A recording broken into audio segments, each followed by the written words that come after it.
వచ్చిన ప్రతి ఒక్కరికి నా ప్రత్యేకమైన వందనాలు చెల్లిస్తున్నాను. ఆయా ప్రదేశాల్లో నుంచి దేవుని యొక్క వాక్యాన్ని వీక్షిస్తున్న మీ అందరికీ ప్రభునామలో నా శుభాహ్వానం. మనము నేర్చుకుంటున్నటువంటి మాట ఒక్కసారి గుర్తు చేసుకుందాం. మన బ్రతుకులో ఆయన ఇచ్చినటువంటి ఉపదేశం లేక ఉపమానం ఉపదేశంగా ఉందా లేక ఉపమానంగానే ఉండిపోయిందా అని అనేక ఉపమానాలని మనం పరీక్షించుకుంటూ వస్తున్నాం. దానిలో భాగంగా 24వ అధ్యాయము మత్తయి సువార్తకు వచ్చినప్పుడు ఆయన అకస్మాత్తుగా మాట్లాడినటువంటి 32వ వచనం నుంచి మాట్లాడిన మాట, అంజూరపు చెట్టును చూచి ఒక ఉపమానము నేర్చుకోండి. అంజూరపు చెట్టు గురించి మీరు నేర్చుకోండి, మీరు తెలుసుకోవాల్సింది ఉంది, మీరు నేర్చుకోవాల్సింది ఉంది, మీరు మర్చిపోతే కుదరదు, ఈ విషయం మీరు పట్టించుకోకపోతే కుదరదు, కాబట్టి ఈ విషయం మీరు నేర్చుకోండి అని నొక్కి వక్కాణించి ప్రారంభించినటువంటి ఉపదేశం ఇక్కడ నుంచి ప్రారంభమవుద్ది. ఈ ఉపదేశంలో ఆయన మాట్లాడినటువంటి మాటలు చాలా వివరంగా ఉన్నాయి. అయితే ఇక్కడికి వచ్చిన తర్వాత మీరు గమనించినప్పుడు చూడండి, 36వ వచనం దగ్గరికి రండి. అయితే ఆ దినమును గూర్చియు ఆ గడియను గూర్చియు తండ్రి మాత్రమే ఎరుగును గాని ఏ మనుష్యుడైనను పరలోకమందలి దూతలైనను కుమారుడైనను ఎరుగరు. ఇక్కడ స్పష్టత ఏంటంటే, ఇక్కడ ఎవరెవరు తెలిసిపోద్దని లెక్కలు కట్టడం కానీ, వాటి గురించినటువంటి డెరివేషన్స్ ఇవ్వడం కానీ, వాటిని పాత నిబంధనకు కొత్త నిబంధనకు దానియేలు చెప్పినటువంటి అర్ధకాలము కాలము సంపూర్ణ కాలానికి ఇలాంటి రకరకాల స్ట్రాటజికల్ థింగ్స్ని తీసుకుని బిబ్లికల్ క్యాలిక్యులేషన్స్ అని ఓ సబ్జెక్ట్ని క్రియేట్ చేసి వాటి నుంచి యేసు ప్రభు రాకడ పలానా టైంలో సంభవిస్తుంది, పలానా కాలము, పలానా సంవత్సరం, పలానా నెల, పలానా తేదీ అని చెప్పిన వాళ్ళు ఉన్నారు. ఇలాంటి చాలా విషయాలు చెప్పేటువంటి వారిని చూసి మీరు ఈ మాట గుర్తు తెచ్చుకోండి అని చెప్పడానికి ముందుగానే ఆయన ఏమన్నాడు, ఆ గడియను గూర్చి ఆ దినము గూర్చి తండ్రికి మాత్రమే తెలుసు గాని మనుష్యుడికి తెలియదు, దూతలకి తెలియదు, ఆఖరికి కుమారుడైనటువంటి క్రీస్తుకి కూడా తెలియదు. ఎవ్వరికీ కూడా పరిశుద్ధాత్మ దేవుడు వెల్లడిపరిచాడని చెప్పుకునేటువంటి ఈ బోగస్ మాటల్ని ఏ నాయకుడు చెప్పినా, ఏ సేవకుడు చెప్పినా, ఏ కాపరి చెప్పినా, ఏ ప్రవక్త చెప్పినా వారిని మనం వినక్కర్లేదు అని చక్కగా ముందుగా చెప్పబడింది. అయితే దాన్ని కంటిన్యూషన్ ఒక పదం చెప్పాడు 37 నుంచి. నోవహు దినముల్లో ఎలాగుండినో మనుష్య కుమారుని రాకడయు అలాగునే ఉండెనో. జలప్రళయము ముందటి దినములలో నోవహు ఓడలోనికి వెళ్లిన దినము వరకు వారు తినుచు త్రాగుచు పెండ్లి చేసుకుంటూ పెండ్లికిచ్చుచూ ఉండిరి. జలప్రళయం వచ్చి అందరిని కొట్టుకొని పో వరకు ఎరుగకపోయిరి. అలాగునే మనుష్య కుమారుని రాకడా ఉండును. ఎలా ఉంటది మనుష్య కుమారుని యొక్క రాకడా అంటే ఒక సూచన మాత్రం ఆయన స్పష్టంగా చెప్పాడు. ఏంటంటే నోవహు కాలం ఎలా ఉంటుంది. ఎవరిని చూసారా నోవహు కాలం? చూడలేదు. సినిమా చూసారా నోవహు సినిమా? బైబిల్ అనే సినిమాలో కొన్ని చూపించారు. ఈ మధ్య చూసన్ అనే వాటిలో నోవహు యొక్క టైమ్స్ ఎలా ఉంటాయి అనేది మనకు తెలుస్తున్నాయి.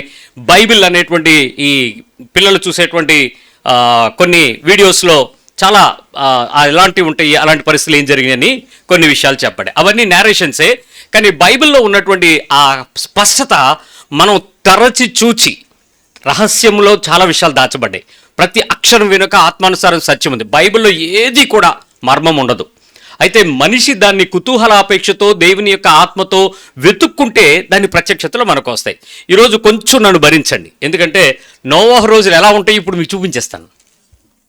ఇక్కడ సినిమా ఏను మీరు బైబిల్ నుంచే చూసేద్దరు. అసలు ఏంటి ఆ రోజులు ఎలా ఉంటాయి, అసలు ఎలా ఉండేది ఒకసారి మీకు తెలియాలి కదా. ప్రభు రాకడికి ఎలా ఉంటుందో అనంటే ఇప్పుడు నేను చెప్పే విషయాలు ఎలా అయితే ఉంటాయో నోవహు రోజుల్లో యేసు ప్రభు రాకడ ముందు కూడా అలాగే ఉంటది. కాబట్టి అలాంటి రోజులు ఎలాంటివి ఉన్నాయో మనకి తెలియదు, కానీ బైబిల్లో రాస్తున్న బట్టి గుర్తు చేసుకుంటే మన ప్రస్తుత వర్తమాన కాలానికి మనం దాన్ని బ్యారేజ్ వేసుకోగలిగితే ఖచ్చితంగా నీకు అర్థమవుతుంది మనం నోవహు కాలంలో ఉన్నాము. ప్రభు రాకడ ఏ రోజైనా వచ్చేస్తుంది. అంజూరపు చెట్టు చిగురించడం ద్వారా మనం నేర్చుకునే పాఠం మనకు తెలిసిపోద్దని మనకు అర్థమైపోద్ది. మనం ప్రిపేర్ అయిపోదాం, రెడీ అయిపోదాం. దేనికి? ఆయన రాకడికి. అంతేగాని ఎప్పుడు వచ్చేస్తాడు, ఈలోపు తినేద్దాం, తాగేద్దాం, పెళ్లి చేసేసుకుందాం అన్న దాటికి కాదు. ఆయన ముందే చెప్పాడు ఆ రెండు జరుగుతాయి, కాబట్టి మీరు జాగ్రత్తగా ఉండండి అని విషయాన్ని చెప్పాడు. ఈ విషయాన్ని చాలా స్పష్టంగా లూకాసు వార్తలో కూడా ఈ మాటలు మనకి కనపడతాయి. 17వ అధ్యాయము లూక్స్ గోస్పెల్ 17:26-27. నోవాహు దినములలో జరిగినట్టు మనిషి కుమారుని దినముల్లోనూ జరుగును. లూకాసు వార్త 17:26-27.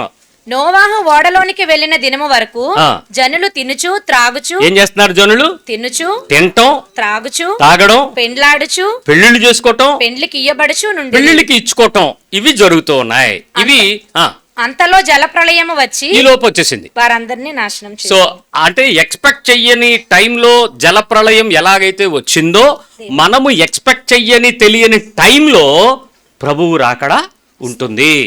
ఈ విషయాన్ని మీరు చాలా జాగ్రత్తగా నోటీస్ చేయండి అనే విషయం చెప్పాడు. రైట్. అసలు జలప్రళయం గురించి బైబిల్ చెప్పేటువంటి 3 రెఫరెన్స్లు ఉంటాయి. అవి ఒకసారి చూసేద్దాం. ఒకసారి చూడండి. 1 Peter 3:20, 1 Peter పత్రిక 3:20 1 Peter 3:20. దేవుని దీర్ఘశాంతము ఇంకా కనిపెట్టుచుండినప్పుడు, ఇంకా దేవుని దీర్ఘశాంతం కనిపెడతా ఉన్నప్పుడు, పూర్వము నోవాహు దినములలో ఓడ సిద్ధపరచబడుచుండగా, అంటే ఒకవైపు ఏమవుతుంది? షిప్ బిల్డ్ అవుతుంది. అక్కడ చిత్సారపు మాను దొంగలు తెస్తున్నారు, దాన్ని షేప్ చేస్తున్నారు, దాన్ని చిత్రీపడుతున్నారు, దాన్ని ఇన్సర్ట్ చేస్తున్నారు, దాని తాలూకా స్ట్రక్చర్ అంతా తయారవుతుందో పక్క. అవిధేయులైన వారి యొద్దకును, అనగా చెరలో ఉన్న ఆత్మల యొద్దకును ఆయన ఆత్మరూపిగానే వెళ్ళి ఎలా వెళ్ళి ప్రకటించాడు?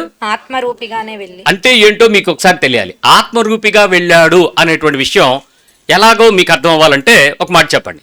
మీరు బైబిల్ పట్టుకోండి. ఇప్పుడు కాదు, మీరు ఇంటికి వెళ్ళినాక బైబిల్ పట్టుకుని పరిశుద్ధ గ్రంథం అని కనపడేలాగా బయట ఏదైనా ఒక ఇలాంటిది పట్టుకుని మీరు ఏం చేస్తారంటే, ఒక 4 కాగితాలు కూడా చేత్తో పట్టుకోండి. ట్రాక్ట్స్ ఉంటాయి కదా, కరపత్రాలు పట్టుకుని మీరు వీధిలోకి వెళ్ళండి. ఏ వీధి అయినా పర్లేదు. ఇలాగ వెళ్ళంగానే ఫస్ట్ మీ దగ్గరకు ఒకడు వస్తాడు. ప్రచారం చేయడానికి నీకు ఎవడు అధికారం ఇచ్చాడని అడుగుతాడు. మాట్లాడుతున్నారు కదా. ఇప్పుడు వాళ్ళకి అధికారం వచ్చారు కదా, సెంట్రల్లో బీజేపీ ఉండడం వల్ల వాళ్ళకి అధికారం వచ్చిందని వాళ్ళకి అర్థమవుతుంది. వాళ్ళు మాట్లాడుతున్నారు. అర్థం ఏంటో తెలుసా? ఆత్మరూపిగా వాడికి యేసుప్రభు వచ్చాడని తెలిసిపోవడం దేవుడు పంపించాడు. నువ్వేమైనా స్వార్థ చెప్పావా? కాగితం ఇచ్చావా? నమ్ముకోమన్నావా? నమ్ముకోపోతే నరకం అని చెప్పావు. ఇవేం చెప్పొద్దు. పట్టుకునేళ్ళు అవతలడికి ఏమర్థం అవుద్ది? ఈడు యేసు ప్రభుని పట్టుకుని వచ్చాడు, మమ్మల్ని మార్చేస్తాడేమో, మాకు చెప్పేస్తాడేమో, మమ్మల్ని వచ్చేయమంటాడేమో, ఓడలోకి ఎక్కేయమంటాడేమో. ఇప్పుడు వాళ్ళకి ఆత్మరూపిగా చెప్పడం అంటే అది. మీరు ఏ వీధిలోకి వెళ్ళండి, ఏ ప్రదేశంలోకి వెళ్ళండి, ఏ పట్టణంలోకి వెళ్ళండి, ఈ ప్రపంచంలో ఇప్పుడు ఎక్కడికి వెళ్ళినా ఏమవుతుంది? ఇప్పుడు మీరు పట్టుకున్న పుస్తకం చూసి భయపడిపోతున్నారు. వాళ్ళు నల్లట్టు పుస్తకం అన్నీ ఏదైనా ఉన్నాయి, కానీ వాళ్ళకి తెలుస్తున్నది ఏంటో తెలుసా? ఆత్మరూపిగా. ఎప్పుడు జరిగింది ఇది? దేవుని దీర్ఘశాంతము కనిపెడుతూ నోవాహు ఓడ తయారు చేస్తున్నప్పుడు జరిగింది. ఈరోజు అలాంటి వాడు ఎవడైనా నిన్నెవడు ప్రకటించమన్నాడు అన్నాను అనుకోండి, వెంటనే మీరు ఏమీ చేయొద్దు. మీరు మాకు రాజ్యాంగం ఆర్టికల్ 13, 15, 22 ఊరుకోండి, మూసుకోండి. వాళ్ళకి ఆల్రెడీ ఆత్మ ద్వారా ప్రత్యక్షపరచబడిందని మీకు తెలియాలి. తెలియని గుడ్డితనం, చెవిటితనం మందే. వాడికి ఆల్రెడీ యేసుప్రభుకి తెలిసిపోయింది. ఇప్పుడు నమ్మాడా నమ్మలేదా? నమ్మట్లేదు. నమ్మని వాడికి శిక్ష ఎవరిస్తారు? నువ్వా నేనా? ఫ్రీ. నువ్వు సంతోషం భయ్యా వెళ్ళిపోతున్నావు అని చెప్పి వచ్చేయండి. ఎందుకు? అదే సువార్త అడిగి అందించింది ఆత్మరూపిగా. వాడి దగ్గరికి ఆ రోజు అలాగే వెళ్ళింది, ఈ రోజు అలాగే వెళ్తుంది. దేవునికి స్తోత్రం చెప్పండి. సో కొంచెం ప్రశాంతంగా ఉన్నారా? ఇంకెంతసేపు వెళ్ళిపోయి రాజ్యాంగ హక్కు, పోలీసులు పిలు. ఎందుకే పోలీసులు పిలవడం? Time waste. అడిగి తెలిసిపోయిందిగా, సువార్త చెప్పేశాడు కదా దేవుడు ఆత్మరూపిగా. సో వెళ్ళిపోయింది. సో మొదటి విషయం మీకు అర్థమైపోయింది. 2 Peter 2:5. పేతురు ఈ ప్రత్యక్షతలు ఇవ్వటంలో ప్రత్యక్షత ఉంది, అందుకని చెప్తున్నాను. 2 Peter 2:5. మరియు ఆయన పూర్వకాలమందున్న లోకమును విడిచిపెట్టక భక్తిహీనుల సమూహము మీదకి, లోకము మీదకి జలప్రళయమును రప్పించినప్పుడు నీతిని ప్రకటించిన నోవాహును, ఎప్పుడు భక్తిహీనుల సమూహము మీదకి జలప్రళయము రప్పిస్తున్నప్పుడు, నోవాహు నుండినప్పుడు, నోవాహు ప్రకటిస్తున్నప్పుడు, అప్పుడు సమాజం అంతా భక్తి సమాజమా, భక్తిహీన సమాజమా? భక్తిహీన సమాజం ఉంది. అంటే వాళ్ళకి భక్తి అంటే వాళ్ళకి తెలిసిన భక్తి ఏదో ఉంది, కానీ దేవుడు కోరుకుంటున్న నోవాహు సంబంధమైన పద్ధతులు చెప్పుతున్నటువంటి భక్తి వినేటువంటి వ్యక్తులు అక్కడ లేరు. అలాంటి కాలంలో జలప్రళయం జరిగింది అనడానికి ఇంత స్పష్టమైన బైబిల్ రుజువులు ఈరోజు మనం చదువుకున్నాం. రైట్. ఒక్కసారి ఆదికాండంకి రండి. 4వ అధ్యాయం తీసి పట్టుకోండి, నేను చెప్తాను మీకు ఎప్పుడు చేయాలో. ఆదికాండము 4వ అధ్యాయం ఇలా పట్టుకోండి. ఓకే. ఇప్పుడు ఇక్కడ నోవా కాలం దగ్గరికి వచ్చేస్తున్నప్పుడు సుమారుగా మీకు పాపులేషన్ ఎంతో తెలుసా? ఎప్పుడైనా ఆలోచించారా? నోవా టైంకి పాపులేషన్ భూమి మీద ఎంతమంది ఉండేదో తెలుసా? నేను మీకు లెక్కలు చెప్తానండి. ఓవరాల్గా తలసరి మనిషి యొక్క ఆయుష్ ప్రమాణం 800 to 900 years. మీరు చదివినప్పుడు ఎన్ని సంవత్సరాలు ఒక్కొక్కరు బతికాడు? 800, 900, 700, 777 పైనే కానీ కింద ఎవడో బతకలేదు. ఆ ఏజ్లో మీరు ఒకసారి ఆలోచించేటప్పుడు ఆదాము నుంచి నోవహు టైం వరకు 1656 సంవత్సరాలు. From the Adams to Noah ఎన్ని సంవత్సరాలు? సో ఆ లెక్కన మీరు ఆన్ యావరేజ్ 700, 800 అని నేను యావరేజ్గా మీకు తీసుకున్నటువంటి వయసును కనుక క్యాలిక్యులేట్ చేసి సుమారుగా మనం ఒక 800 యావరేజ్ తీసుకుందాం. యావరేజ్ అంటే ఒక్కొక్కడు బతికే వయసు ప్రమాణం 800 years. అసలు ఊహకే అందట్లేదు. ఇప్పుడు లెక్కేద్దాం, 800 సంవత్సరాలు యావరేజ్గా వేసేస్తే మినిమము 20 కోట్ల నుంచి 75 కోట్ల మంది ఉంటారు మినిమం. ఎన్ని సంవత్సరాల్లో? 1656 సంవత్సరాల మధ్యలో మ్యాక్సిమము 400 crores to 1000 crores ఉంటారు. జనాభా సంఖ్య ఎందుకో తెలుసా? డెత్ రేట్ లేదు, చావు రేటే లేదు అసలు. మొదటి చావు ఎవరిది? కయ్యను హెబెల్ని చంపిన హావు. ఆ రెండవ చావు ఎప్పుడు? ఆదాము చచ్చిపోయింది. ఆదాము ఎప్పుడు చచ్చిపోయాడు? ఎన్ని సంవత్సరాలకు చనిపోయాడు ఆదాము? చూడండి ఎన్ని సంవత్సరాలు. 5వ అధ్యాయము 5వ వచనం. ఆదాము బ్రతికిన దినములని 930 ఏండ్లు అప్పుడతడు. అంటే విచిత్రం ఏంటో తెలుసా? ఆదాము చనిపోయే టైంకి సుమారుగా లెమెక్ కూడా వచ్చి చూస్తూ ఉన్నాడు. అంటే ఆ చావు అవుతుందేటప్పుడు 9 తరాలు అక్కడ ఉన్నాయండి. ఆదాము చచ్చిపోతాడంట. అంటే ఎలా చచ్చిపోతాడో చూడడానికి 9 తరాలు వచ్చాయి. అసలు డెత్ అంటే ఏంటో తెలియదు కదా వాళ్ళకి. The first death is a miracle. అదొక అద్భుతం. ఆ ఆదాం తాత వెళ్ళిపోతాడంట. అంటే ఎలా వెళ్ళిపోతాడు? ఎక్కడికి వెళ్ళిపోతాడు? దేవుడు తీసుగా ఆదాం తయారు చేశాడు. ఎలా వెళ్ళిపోతాడో చూడటానికి వెయిట్ చేస్తున్నటువంటి గొప్ప తరుణం అది మొదటి మరణం. సో ఇన్ని తరాలు ఆ ప్రదేశంలో టోటల్గా 10 తరాలు అక్కడ ఉన్నప్పుడు లెమెక్ పుట్టేంత వరకు కూడా ఆ పుట్టిన తరువాత నోవహుకి లెమెక్కి మధ్యలో సుమారు 56 సంవత్సరాలు ఆదాం వెయిట్ చేస్తూ ఉన్నాడు, బతికే ఉన్నాడు. అంటే బాగా పొళ్ళుడిపోయాయో కాలు జారిపోయో చెప్పలేము, ఎందుకంటే అప్పట్లో ఆ వయసులు పటిష్టమైన వయసులండి. అయితే నోవహు ముత్తాత మెతుషుల్లా ఉన్నాడు చూసారా? ఏది హైయెస్ట్ లాంగెస్ట్ ఇయర్స్ బతికినోడు? 969. ఆ 969 బతికినోడు ఏ రోజైతే వచ్చాడో జలప్రళయం, మెతుషుల్లా జలప్రళయం వచ్చినటువంటి సంవత్సరం ఆయన చనిపోయాడు. అంటే అంతవరకు జనం ఎంతమంది ఉన్నారు? అన్ని కోట్లు, సుమారు 1000 కోట్ల ప్రపంచం. ఒకసారి ఊహించండి, మనం చాలా తక్కువ ఇప్పుడు. ఓవరాల్గా మనం చెప్పేటువంటి ప్రపంచం 240 to 250 crores మధ్యలో ఉంది ఇప్పుడు. అంటే అప్పట్లో అంత కోట్లు. సో ఇప్పుడు లైఫ్ స్టైల్ ఎలా ఉందో మీకు తెలియాలి కదా. అంటే మనుషుల ఆయుష్ ప్రమాణం, మనుషుల జనసంఖ్య, ఇంత ప్రపంచం.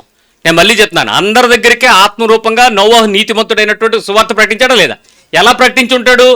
ఓడకి కర్ర పట్టుకెళ్తుంటే అందరూ ఓడను చూసి, ఏట్రా కర్ర పట్టుకెళ్తున్నావు అన్నాడు. ఒరే ఈడ్రా నోవగడ్రా, ఒరే నోవద్దరు ఓడ కట్టడానికి నువ్వు పట్టుకెళ్తున్నావు, ఆడు రక్షించుకుంటాడట, వెళ్ళు అంటే రక్షించుకోవటం, ఓడ కట్టడం, ప్రభువు వర్షం కురిపించబోతున్నాడు, మీరు నశించిపోకుండా రక్షించుకోండి, ఇవన్నీ జరుగుతూనే ఉన్నాయి, ఆత్మరూపేణా జరుగుతున్నాయి. ఇన్ని కోట్ల మందికి సువార్త వెళ్ళిపోయింది.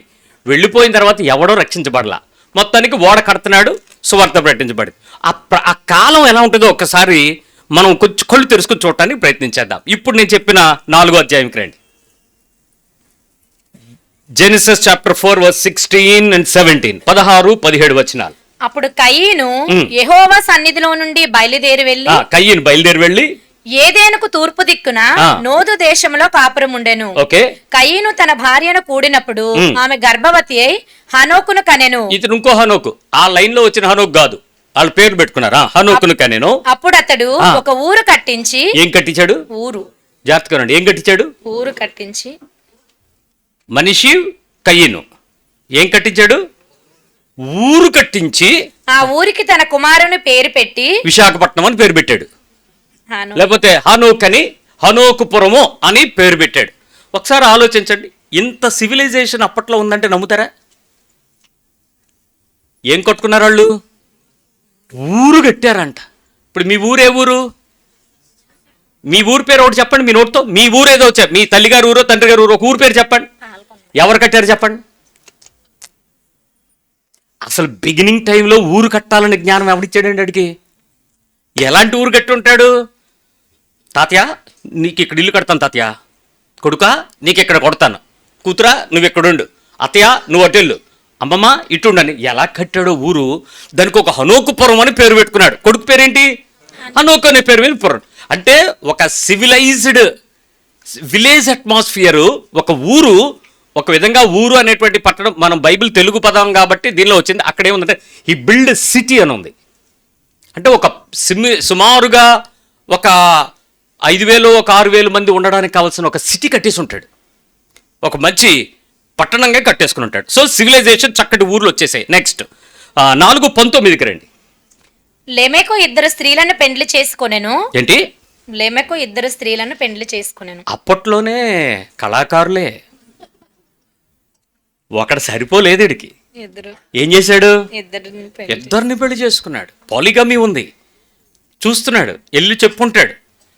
బహుశా మరి పిల్లలు లేరని రెండో దాన్ని చేసుకున్నాడో, లేకపోతే అందంగా ఉంటుంది నువ్వు కూడా ఉండి అనుకున్నాడో, లేదా ఇద్దరు అక్క చెల్లెళ్ళు, ఏదో తెలియదు. కానీ చరిత్ర మొత్తానికి ఒక ఇద్దరిని పెళ్లి చేసుకోవచ్చు, సమాజంలో మొట్టమొదటిసారి రెండవ పెళ్లి జరుగుతుంది అనేటువంటిది వింతగా చూడాల్సిన పనేమీ కాదు అనేటువంటిది ఏ రోజుల్లో, ఎప్పటి రోజుల్లో?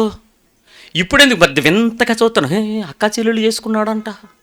ఇది ఎప్పుడుది? నోవహు కాలం. గుర్తుపెట్టుకోండి, జలప్రలయం రాకమునుపు.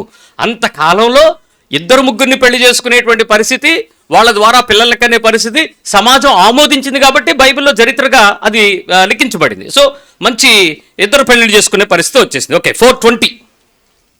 ఆదా యాబాలును కనెను. అతడు పశువులు గలవాడై గుడారములలో నివసించే వారికి మూల పురుషుడు. ఏమున్నాయి వాళ్ళకి? పశువులు. వీళ్ళకి మొట్టమొదటి నుంచి పశువుల్ని పట్టుకోవటం, వాటిని మచ్చిక చేయటం, వాటితో వాళ్ళకి ఏదో లాభం కలిగి ఉండాలనేటువంటి ఒక ప్రయత్నం చేయటం వాళ్ళకి జరిగింది. ఇంకా డైరెక్ట్గా చెప్పాలంటే పశువులతో మీకు వచ్చే లాభం ఏంటి చెప్పండి?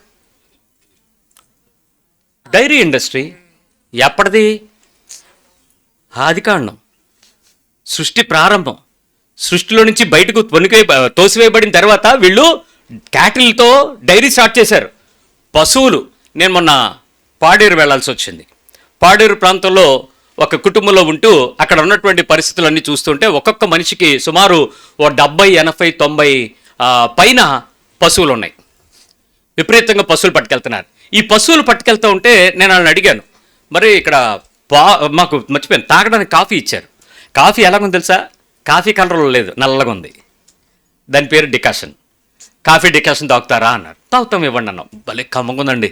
అక్కడ కాఫీ విత్తనాలు కదా, పౌడర్, అది చక్కగా ఉంది, చాలా బాగుంది. పాలు లేకపోవడం వల్ల ఇంకా బాగుంది, అదేదో బ్లాక్ కాఫీ లాగా. కొంచెం షుగర్ వేస్తారులేండి. సరే తాగాం, చాలా బాగుంది. పాలు ఏమిరా అని అడిగితే ఇక్కడ పాలు దొరకవన్నాడు. కళ్ళ ముందు ఆవులు చూస్తే కొన్ని వేలు పశువులు. పాలు ఎందుకు రా? వాళ్ళు తీరన్నా అన్నాడు. ఏం చేస్తారా? అవి వాళ్ళ పిల్లలు తాగాల్సిందే. వాళ్ళకంత అన్సివిలైజ్డ్. 2026 సంవత్సరంలో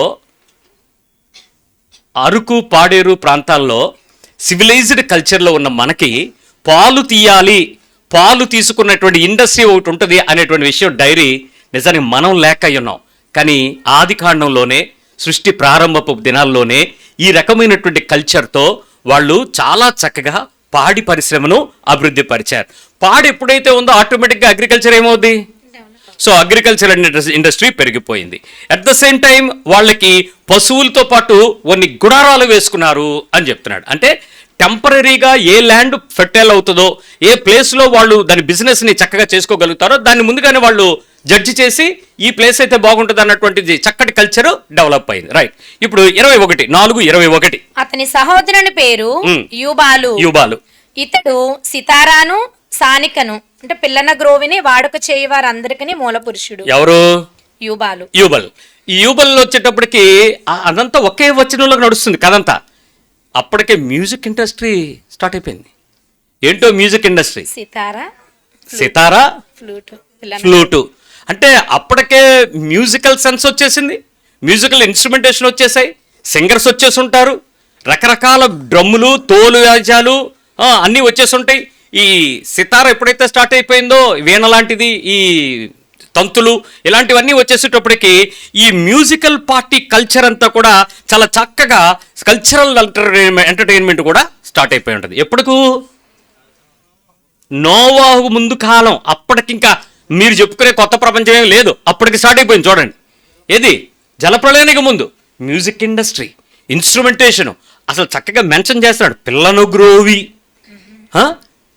ఎంతటి కాలం అండి అది. ఇంకా డెవలప్మెంట్ ఏంటో చెప్తాను. 422 మరియు సిల్లా తూబల్ కయీనును కనెను. అతడు పదును గల రాగి పనిముట్లన్నిటినీ ఇనుప పనిముట్లన్నిటిని చేయువాడు. ఇక్కడ తుబల్కోన్ దగ్గరకు వచ్చేటప్పటికి మధ్యరాతి యుగము, ఇనుప యుగము, రాగి యుగము అని చదువుకున్న వాటిని గుర్తున్న వాళ్ళు ఎవరైనా ఉన్నారా? మా కాలం వాళ్ళు చదువుకున్నారు. మధ్యరాతి యుగము, stone age, iron age, bronze age మనం చదువుకోలేదా? అంటే పరీక్ష పాస్ అవడం కోసం చదివి ఇప్పుడు ఎందుకంటే అంటారా? సరే పరీక్ష పెట్టంలే. సో ఈ యుగాలలో రాతి యుగములో నుంచి పనిముట్లు తయారు చేసుకుంటున్నటువంటి ఇనుము దొరికినటువంటి పరిస్థితుల గురించి ఒక్కసారి లెక్కేస్తే ఈ పరిస్థితులు మీరు గమనించండి.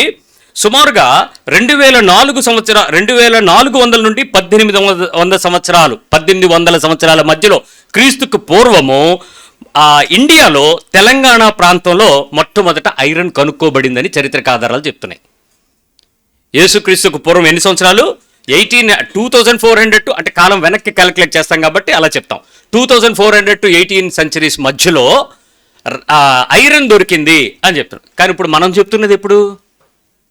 యేసుప్రభు కాలం కాదు, జలప్రలయానికి ముందు.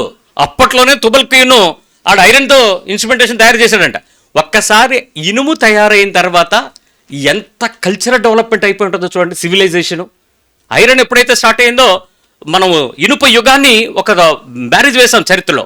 నెక్స్ట్ మీరు చెప్పేటువంటి ఈ రాగి, ఈ కాపర్ దగ్గరికి వచ్చేటప్పటికి మనకి 3300 నుంచి 3400 అంటే 4th century మధ్యలో తమిళనాడులో ఈ కాపర్ని కనుక్కున్నారు.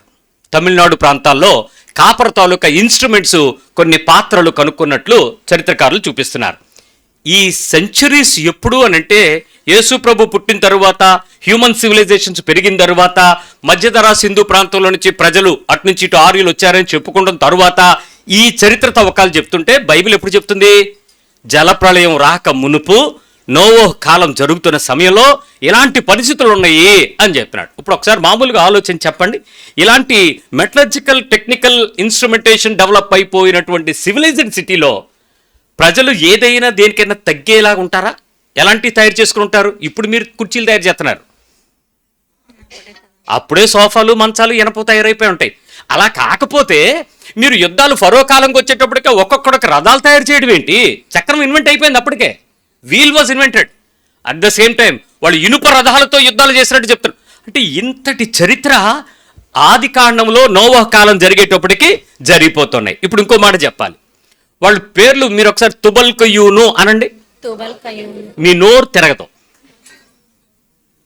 నోవా అనండి, హనోక్ అనండి. ఇక్కడ మీరు చెప్పే పేర్లన్నీ మీరు షేతు, హాము, యాపేతు ఇలాంటి పేర్లన్నీ అసలు వాళ్ళకి అంత మంచి పేర్లు ఎలా దొరికాయండి? మన భారతదేశంలో ఎవరైనా పేరు పెంటారావు, సుబ్బమ్మ, ఇంకొకటి పేరు తౌడు, ఇంకోటి పేరు గంజి, ఏంటి ఇవన్నీ? ఇలాంటి పేర్లు ఎందుకు పెట్టుకున్నారు? వాళ్ళ పేర్లు ఏంటి? ఎంత మంచి పేర్లండి. అసలు వాళ్ళు ఎంత ఆలోచించి ఉంటారండి. దానికో మీనింగ్ ఉంది. మళ్ళీ చూడండి, పేరు పెట్టడం కాదు, ఆడి పేరు నవ్వు ముఖం కలిగినోడు ఇస్సాకు, మోషే నీటిలోంచి వచ్చినోడు. ఏంటి పదాలేంటి, అర్థాలేంటి? అసలు ఎంత సివిలైజ్డ్ ప్రపంచం అండి అది. ప్రారంభంలో ఆదాము తరువాత వంశంలో ఒక్కొక్క వంశం డెవలప్ అవుతూ ఎంత చక్కటి పేర్లు పెట్టుకున్నారు, ఎంత ఊర్లు కట్టుకున్నారు, ఎంత గుడారాలు వేసుకున్నారు, ఎన్ని పశువులు వచ్చాయి, పశువుల తాలూకా ఎన్ని ఉత్పత్తులు వచ్చుంటాయి. ఇప్పుడు ఈరోజు నెయ్యి తింటే కొవ్వు రాదు, నెయ్యి తింటే ఆరోగ్యం, నెయ్యి తింటే మీకు మంచి బలం వస్తుంది. ఇప్పుడు ఎంత నెయ్యి తినండి, నెయ్యి తినండి. ఈ నెయ్యి ఇప్పుడు కాదు, ఎప్పుడుదో. అప్పటి నుంచి ఇన్ని వ్యవహారాలు, give and take, taxes, business. ఆది కాండం నోవహు కాలానికి ముందు, జలప్రళయానికి ముందు ఈ వాయిద్యాలు, సంగీతం, వినోదం, విందు, కల్చరల్ ఈ రోజు నువ్వు పబ్బు గిబ్బని ఎడుతున్నావు, అది ఎప్పుడో ఉంది. మ్యూజిక్ ఎప్పుడైతే స్టార్ట్ అయిందో ఊరుకుంటాడండి. ఎందుకు ఇక్కడ ఒక గిటార్ తీసుకొచ్చి ఒక్క మనిషి వాయిస్తే ఇక్కడ కుర్రలందరూ అయితే ఇంగి జింగ్ జింగ్ అనరు. నువ్వు అలా కూర్చున్నదాన్ని కూర్చుని ఎలాగెలా గోగు ఆటోమేటిక్గా వచ్చేస్తుంది డెవలప్మెంట్. ఇంత డెవలప్డ్ పరిస్థితుల్లో ఆత్మరూపేణ యేసు ప్రభు వచ్చేస్తాడరా, ఓడలోకి వెళ్ళండిరా, చెక్కలు తేడం కాదు, గమ్ము అతకడం కాదు, అక్కడికి వెళ్ళి పైకి వచ్చి లెఫ్ట్ తిప్పు రైట్ తిప్పు అని కొలతలు చెప్పడం కాదు, దూరం రా అని ఎంత చెప్తున్నా అలా ఊరికే నువ్వు అన్ని ఇలాంటివి చెప్తావు పదండ్రా అని వాళ్ళు హ్యాపీగా ఉంటున్నారట. ఒకసారి ఆలోచించండి, ఆ టైంలోనే వాళ్ళు technically skillfully working agricultural talented civilization industrial development కూడా వచ్చేసింది. మీరు ఎప్పుడైనా ఆదికాండంలో 4వ అధ్యాయం చదివేటోడికి ఎంత ఉందని ఆలోచించారా? అదనమాట. సరే, నేను అసలు విషయానికి వచ్చేస్తున్నాను. నా టాపిక్ అది కాదు. అసలు మిశ్రమైన టాపిక్ ఏంటంటే వాళ్ళందరూ ఆ టైంలో ఎలా ఉన్నారంట, నోవాహులు చెప్తుంటే వాళ్ళు తినుచు త్రాగుచు పెళ్లిళ్ళు వచ్చే వారం చూద్దాం. ఈ రోజు తినడం అయిపోతే రేపు తాగడం అయిపోతే ఆ తర్వాత పెళ్లి సంగతి ఏంటో చూసేద్దాం. ప్రకటన కూడా ఉంది, ఒక పెళ్లి ప్రకటన, అది కూడా చేసేద్దాం. మరి సూచన ఉండాలి కదా కడవరి కాలానికి. రైట్, ఆరోగ్యం కోసం తినాలి. జాగ్రత్తగా వినండి. దేనికోసం తినాలి? ఆరోగ్యం కోసం. జీవించడం కోసం తినాలి. మన సాక్ష్యం కోసం తినాలి. ప్రాణం కాపాడు కోసం తినాలి. ఇది 4 ముఖ్యమైన విషయాలు. మళ్ళీ చెప్తున్నాను, ఆరోగ్యం, జీవితం, సాక్ష్యం, ప్రాణం కాపాడుకోవటం. దీనికోసం మనం ఫుడ్ అనేది చాలా ప్రయారిటీ. ఆ రోజుల్లోనే కూడా ఉంది. ఈ 4 కలిపి మనం ఒక ముద్దగా పిసికితే 2 పదాలు చెప్తాను. 1 ఆకలి, 2 పోషణ. పదాలు చెప్పండి. ఆకలి, పోషణ. ఆకలి అంటే అర్థం ఏంటి? బట్టలు వేసుకోమనే, మరేంటి చెప్పండి. మీ ఆయన నిన్ను పోషిస్తున్నాడా అంటే అర్థం ఏంటి? ఈ తిండి, ఇదే కదా మెయిన్ మోటివ్ అదే కదా. రైట్, ఇలాంటి పరిస్థితుల్లో మనం భోజనం చేసే పద్ధతిలో భారతదేశపు కల్చర్ ఒకటి ఉంది. ఆ దేశం కల్చర్ ఏంటో చెప్తాను, జాగ్రత్తగా ఉండండి. మనం ఇప్పుడు ఎన్ని పూటలు తింటున్నాం? 3. ఇప్పుడు ఒకటి కలిపాడు ఒకడు, ఎన్ని? 4. అసలు స్నాక్స్ ఒకటి ఉండిపోయింది కదా. సో ఓవరాల్గా ఫుడ్ సంగతి ప్యాటర్న్ ఎలా ఉండదో చెప్తుంది. ఎందుకంటే మనం కూడా నోవాహు లాంటి వ్యవసాయం కలిగినటువంటి కల్చరల్ భూమిలోనే మనం ఉంటున్నాం ఎక్కువ కాలం. ఇప్పుడు కంటే ఉద్యోగాలు వచ్చాయి, వ్యాపారాలు వచ్చాయి, ఇండస్ట్రియల్ డెవలప్మెంట్ వచ్చింది, టూరిజం డెవలప్ అయింది, లేకపోతే కారిడార్ డెవలప్ అయ్యి రకరకాల ఇన్ఫ్రాస్ట్రక్చర్ వచ్చింది. ఓవరాల్గా మనుషులు డిపెండెంట్ అగ్రికల్చరల్ అండ్ క్యాటిల్, ఈ 2 కదా ఇండస్ట్రీ. రైట్, వినండి. మొట్టమొదటిగా దాన్ని ఏమంటారంటే ఉదయకాలం లేచిన వెంటనే తినేదాన్ని సల్ది అన్నం అని అంటారు. సద్ది, ఏదైనా ఒకటే పదం, సద్ది అన్నం. ఈరోజు అమెరికాలో $114 సద్ది అన్నం. $114 రూపాయలు ఎంత సార్ ఇప్పుడు? $1 $95 అలా చేసుకోండి. 114 × 95 అది సద్దన్నం. అమెరికాలో ప్రత్యేకించి సద్దన్నం అంటే రాత్రిపూట దాన్ని ఆపి తెల్లారి వరకు ఉంచి గంజి పోసి పెరుగేసి ఉల్లిపాయ ఆ పైన డెకరేషన్ ఇంత పచ్చిమిరపకాయ పెట్టి 114 అమ్ముతాడు. మీరు తినొచ్చు వెళ్ళి, మన ఇంట్లో కూడా తినొచ్చు, తప్పే లేదు. అది తింటే షుగర్ కూడా రాదు. మొదటిది సద్ది. 2వది మధ్యకాన అంటే ఏంటంటే పొద్దున్న మనం సద్ది తిని పొలంకి వెళ్ళిపోతాం కదా, లేకపోతే పనికి వెళ్ళిపోతాం కదా, ఆ తర్వాత వచ్చి జస్ట్ 9:30 10:30 మధ్యలో తినేది మధ్యకాన. మధ్యలో ఉండేటువంటి కాన అంటే దీన్ని కొంచెం వాళ్ళు ఏం చేస్తారంటే కొంచెం ఆ టైంకి దొరికే ఆ ఏరియాలో దొరికే పదార్థాలతో కూడినటువంటి ఆహారం శరీరానికి తింటారు. గుర్తుపెట్టుకోండి, ఆకలి మరియు పోషణ 2. 3వది ఆ మధ్యకాన అయిపోయి కొంచెం ఆకలి ఎత్తనట్టుంది అనిపించేటప్పుడు తినేది అంబళ్ళు అని అంటారు. అంబలి అంటే అన్నము, చోడి జావా, దానిలో వేసే నూకలు, ఇంకా అక్కడ దొరికే మీరు ఇప్పుడు మనం తింటున్నాం కదా ఏంటి మిల్లెట్స్. ఇప్పుడు అంత ఎర్రి కదా మిల్లెట్స్ ఒట్టు, మిల్లెట్స్ ఉప్మా, మిల్లెట్స్ జావా, ఈ మిల్లెట్స్తో కలిపి చేసేది ఏదైనా అంబలి. కొంచెం డైల్యూటెడ్గా ఉండేది. ఎక్కువ పోర్షన్ రాగులు ఉంటాయి, దాన్ని మాల్ట్ అనమాట. రాగులు, జొన్నలు, సజ్జలు, కొర్రలు, మిల్లెట్స్ ఇవన్నీ కలిపితే అంబలి. ఈ తర్వాత అంబలంటే ఇంచుమించు మధ్యాహ్నం 12:30 to 2 ఆ మధ్యలోకి అయిపోద్ది. ఇంకా తర్వాత 4 5 మధ్యలో కొంచెం వస్తుందండి, అది దాని పేరు అలబొద్దు. ఇక్కడ పల్లెటూరు వాళ్ళకి తెలుసు ఈ పదాలు. అలబొద్దు. ఈ అలబొద్దులో అన్నము కూర ఉంటుంది. మళ్ళీ అన్నము కూర, ఏదో కూర, ఆకుకూర, మాంసం కూర, ఏదో ఒక కూర తింటాం. ఇది తిని ఇక తినాల్సింది రాత్రి భోజనం లాస్ట్. అంటే మొత్తం ఎన్ని భోజనాలు? 5 మీళ్ళు. ఒక్కడికి షుగర్ లేదు, ఒక్కడికి బీపీ లేదు, ఒక్కడికి నడుమొంగ లేదు, ఒక్కడికి ఎంట్రుకు తెల్లబడలేదు. అదండి జాతి అంటే. ఇప్పుడు తింటే ఆయాసం, తినకపోతే దుఃఖం. తిన్నోడు వంగిపోయాడు, తిన్నోడు ఇంత ప్యాకెట్ పట్టుకు తిరుగుతున్నాడు. ఏంట్రా అంటే ఇది పొద్దున్న, ఇది మధ్యాహ్నం, ఇది తినకముందు, ఇది తిన్న తర్వాత, ఇది పరగడుపు. ఈ సంచి లేకపోతే చచ్చిపోతాడు. ఇది మందులు తింటున్నాడో ఆహారం తింటున్నాడో తెలియట్లేదు. ఆ రోజుల్లోనూ తిన్నారండి తిండి. రైట్. ఇప్పుడు ఆ రాత్రి తినేది రాత్రి భోజనం, అన్నము కూర, ఇవి సహజంగా తింటారు. మనుషులకు దేవుడు సహజంగా ఇచ్చినటువంటి ఆహార పద్ధతి మీకు చూపిస్తారు. ఆదికాండం 1:29, 129. మళ్ళీ ఆదికాండం చదువుకోవాల్సి వస్తుంది లాస్ట్కి. దేవుడు ఇదిగో భూమి మీదనున్న విత్తనములిచ్చు ప్రతి చెట్టు విత్తనములిచ్చు వృక్ష ఫలములు గల ప్రతి వృక్షము మీకు ఇచ్చి ఉన్నాను, అవి మీకు ఆహారం అగును. ఏమవుతాయి? ఫస్ట్ మానవుడిని దేవుడు ఏ జీవిగా తయారు చేశాడు చెప్పండి? వెజిటేరియన్. మీ పక్క వాళ్ళు చెప్పండి. God created man in vegetarian. నువ్వు శాకాహారం తినుటకు సృష్టించబడిన వాడవు. అందుకు నీకు ఈ 2 పళ్ళు పొడవగా లేవు. చూసుకోండి, ఎవరికైనా ఉన్నాయేమో ఈ 2 పళ్ళు పొడవగా. కుక్కకెళ్ళి చూడండి ఎలా ఉంటాయి ఈ 2 మొలాస్ 2 పొడవు ఉంటాయా లేవా?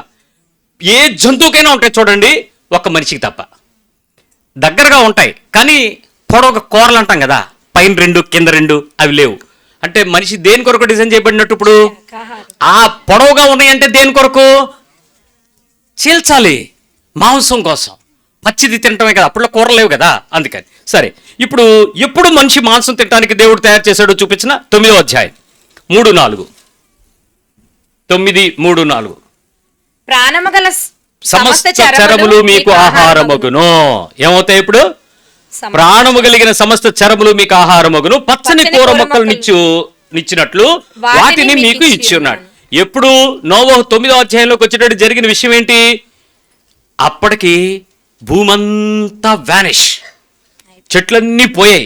లాస్ట్కి పావురు వెళ్ళి ఏం తీసుకొచ్చింది? ఒలీవ చెట్టు యొక్క చిన్న మొదటి చిగురు తీసుకొచ్చింది. అంటే ప్రపంచంలో ఆకుకూరలు ఇచ్చే చెట్లు మొక్కలు ఏమైనా మిగిలియా? అప్పుడు మనిషి ఏం తిని బతకాలి? అప్పటికి స్టాక్ పెట్టుకున్నటువంటి నోవాహు ఓడలో స్టాక్ కంప్లీట్ అయిపోయింది. పశువులు తినేసాయి, పక్షులు తినేసాయి, పురుగులు తినేసాయి. నోవాహు కుటుంబం 6 కలిపి తినేశారు. మొత్తం అంతా తినేసి బయటకు వచ్చేసిన తర్వాత అప్పుడు దేవుడు ఆలోచించాడు, వీళ్ళు తినటం మొదలెడితే అసలే మనుషులు ఒక్కొక్కడు 900 సంవత్సరాలు బతికిన వీళ్ళు, వీడు ఒకడు తినటం మొదలెట్టాడు అనుకో, ఒక చెట్టు ఒక పూట తినేస్తాడు. మరి అంతే కదా, తినాల్సి వస్తే ఆడు 3 పూటలు తింటే ఏమవుతుంది? ఏ చెట్లని మిగులుతాయా? అసలు మొదలవుతున్నాయి. బాబు, ఈ జంతువులు నీకన్నా స్పీడ్గా డెవలప్ అవుతాయి, ఇవి విస్తరిస్తాయి. ఈ విస్తరించిన వాటిలో నువ్వేదైనా పర్వాలేదు, నువ్వు తిను అన్నాడు. మాంసాహారిగా దేవుడు 2వ సృష్టిలో తయారు చేశాడు. మొదటి సృష్టి శాకాహారమే, 2వ సృష్టి మాంసాహారమే. సూపరం. ఇప్పుడు మాంసాహారం తినటం అలవాటు అయిపోయింది. ఇప్పుడు ఆలోచిద్దాం. మోషే ద్వారా లేవీకాండం 11వ అధ్యాయంలోకి వచ్చేటప్పటికి, తీకండి 11వ అధ్యాయంలోకి వచ్చేటప్పటికి, పవిత్రమైన జంతువులు, పవిత్రమైన పక్షులు మీరు తినాల్సింది తినకూడదు డిసైడ్ అయిపోయింది. మోషే దగ్గర డివిజన్ వచ్చేసింది. డివిజన్ వచ్చేసిన తర్వాత దేవుడు తిమోతి పత్రికలో 4వ అధ్యాయం 1 తిమోతి 4:4లో అన్నీ తినచ్చని చెప్పాడండి. సృష్టించినది ఏదైనా మీరు ప్రార్థన చేసుకుని తినిన ఎడల అది పరిశుద్ధమవుతుంది. ఏదైనా మీరు ఇప్పుడు ఏం చేసుకుని తినొచ్చు? ప్రార్థన చేసి, ప్రభువా నీవు ఇచ్చిన ప్రార్థన అంటే మళ్ళీ మీరు ఏమైనా మంత్రం చదివారు కనుక, ప్రభువా నీవు ఇచ్చిన ఆహారాన్ని బట్టి కృతజ్ఞతలు, దినాహారము నీవు మాకు ఇవ్వమని మిమ్మల్ని ప్రార్థన చేయమని యేసుప్రభు వారు చెప్పారు. అర్థమైందా? మత్తయి సువార్త 6వ అధ్యాయంలో ప్రార్థన చేయమన్నప్పుడు ఏమన్నాడు? ఎలాగ ప్రార్థన చేయాలంటే చెప్పాడు. అది నువ్వు చెప్పాలి. ప్రభువా ఆహారము మాకు అనుదినము దయచేయమని మిమ్మల్ని అడగమని చెప్పాడు. కాబట్టి మేము అడుగుతున్నాం, ఈ దినము ఆహారం మీరు మాకు ఇచ్చారు, దీనిని పరిశుద్ధపరచండి, దీనిని పవిత్రపరచండి. ఇది తీసుకుంటున్న మాకు పొందే శక్తి, బలము, ఆరోగ్యం ఏదైతే ఉంటే దాని ద్వారా మీ పని చేయటానికి మమ్మల్ని సిద్ధపరచండి, లేని వాళ్ళకి దయచేయండి, నువ్వు ఇస్తావని నమ్ముతున్నాం, కృతజ్ఞతలు, ఆమెన్ ఇని చెప్పండి. చెప్పి పవిత్రపరుచుకుని మీరు దాన్ని చక్కగా తినేసేయండి. అదే అపోస్తుల కార్యాలు 10వ అధ్యాయంలో పేతురు దర్శనం చూసినప్పుడు చెంగులోనికి రకరకాల జంతువులు వచ్చాయి, దానిలో పందులు కూడా వచ్చాయి. తినచ్చావద్దా అన్న గొడవ ఉన్నప్పుడు అప్పుడు ఆయన అన్నాడు, నిషిద్ధమైనది ఏదీ లేదు అని చెప్పమన్నాడు. సో ఫస్ట్ శాకాహారం, తర్వాత మాంసాహారం, తర్వాత తినదగినవి, తినకూడనివి, ఆ తరువాత ప్రార్థన చేసుకుని తినదగినది, తరువాత నిషిద్ధమైనది ఏదీ లేదు.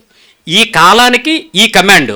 కానీ నోవహు కాలానికి ఏ కమాండ్ లేదు, ఏదైనా తినొచ్చు, శుభ్రంగా తినొచ్చు, ఎంజాయ్ చేయండి రా అన్నాడేమో దేవుడు. సరే, వాళ్ళు ఎంజాయ్ చేస్తున్నారు. విషయానికి వచ్చేద్దాం. ఇప్పుడు నిషిద్ధమైనవి ఏమీ లేవు కాబట్టి ఆహార విషయంలో ఉన్నటువంటి ఆలోచనలు మనం ఒకసారి తెలుసుకోవడానికి ప్రయత్నించేద్దాం. బైబిల్లో చెప్పేటువంటి కొన్ని వార్నింగ్స్ మీకు చెప్పేస్తాను క్విక్గా. మొట్టమొదటిది సామెతలు 23:20, Proverbs 23:20. ద్రాక్షారసము త్రాగువారితోనైనను తాగేవాళ్ళతో గాని మాంసము హెచ్చుగా తినువారితోనైనను. అంటే ఎన్నిసార్లు అమ్మా హెచ్చుగా అంటే? వారానికి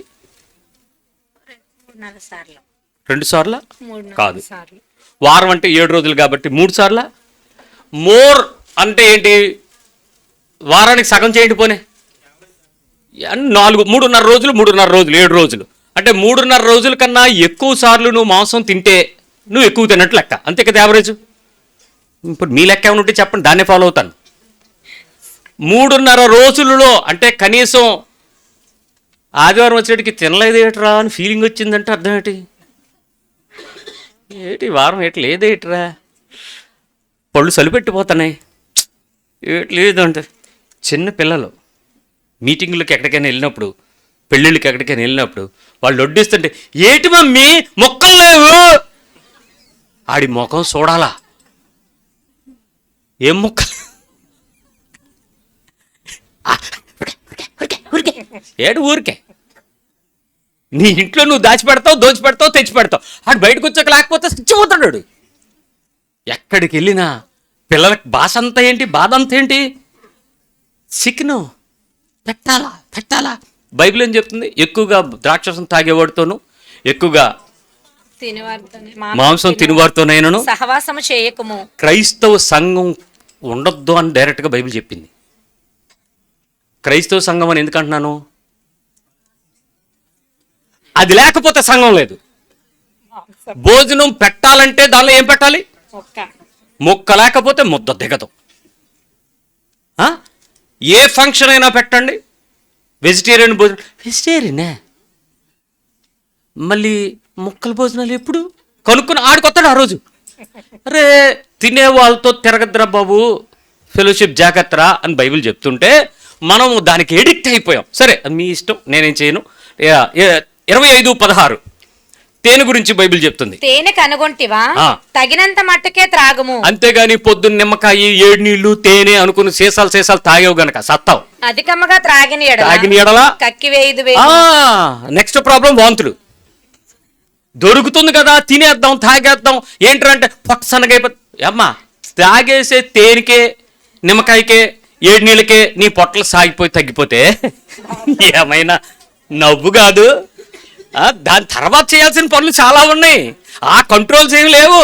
వీడు ఫుల్గా తినేది, పొద్దున్నేమో లిమిట్ తేనె ఏం తాగుతున్నావు? 7 నీళ్ళు నిమ్మకాయ తేనె. మంతిని సత్యనారాయణలాగా అయిపోదాం అనుకుంటున్నావు నువ్వు, నీ వల్ల కాదు. ఎక్కువ తాగితే కక్కుతావు, జాగ్రత్త. దేనికైనా లిమిట్ ఉండాలి. బైబిల్ వార్నింగ్ చెప్తుంది, తినడం గురించే చెప్తున్నాను, జాగ్రత్తగా ఉండండి. 23:2 నీవు తిండిపోతు అయిన ఎడల నీ గొంతుకు కత్తి పెట్టుకొనుము. 5 సార్లు తినే ఆ రకమైనటువంటి ప్రజలు ఏ రోజు ఒకడికి బొజ్జలేదు, ఏ రోజుకి ఒకడికి పిక్క సత్తు తగ్గలేదు, మోకాలు నొప్పి లేదు, అసలు ఎవరికి కూడా ఆర్థోపెడిషన్ డాక్టర్లు లేరు ఆ రోజుల్లో. అలాంటి కాలంలో తిన్నారు 5 పూట్ల, ఇబ్బంది లేకుండా బతికారు. ఒబెసిటీ అనేది లేదు. వాళ్ళు కాయ కష్టం చేశారు, చెమటొడ్చారు, ప్రశాంతంగా పనిచేశారు, సంతోషంగా 6:30, 7:30 అయ్యేటికి ఇంటికి వచ్చి వేడివేడి కూడు అలా తిని ఇలా పడుకుని అలా బయటికి వెళ్ళేవాడు, అలా పడుకునేవాడు. తెల్లారు హ్యాపీగా 4 గంటలు లేచి మళ్ళీ పొలానికి వెళ్ళిపోయాడు సర్ది పట్టుకుని. అంత హ్యాపీగా బతికిన రోజులు ఎక్కడా, ఈ రోజులు ఎక్కడా? సరే ఒక్క నిమిషం. తిండిపోతూ అయితే ఏం చేయమన్నాడు? గొంతుకు కత్తి పెట్టుకొనుము. కత్తి పెట్టుకొని కత్తులు కొనుక్కున్నారు కనుక ఆ కత్తులు కాదు, తినడం ఆపమని. కత్తి పెట్టుకోమని అంటే కోసుకునేది చచ్చిపోతారు, అలా కాదు. సో ఎక్కువ తిండి తినేయాలనేటువంటి అపేక్ష కలిగి ఉంటే దానికి నువ్వు కంట్రోల్లో ఉండు. 1 కొరింథీ 6:19, 1 Corinthians 6:19 and 20. మీ దేహము దేవుని వలన మీకు అనుగ్రహింపబడి. బాడీ నీది కాదు, ఎవరిచ్చారు? దేవుడు నీకు ఇచ్చాడు.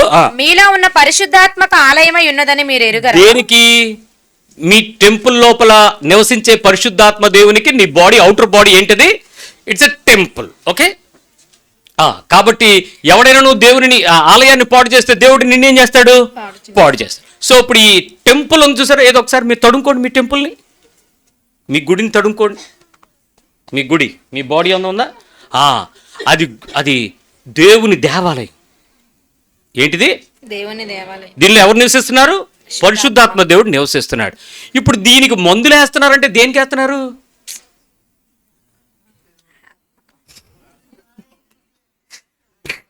టెంపుల్కి మీరు మందులు వేస్తున్నారా?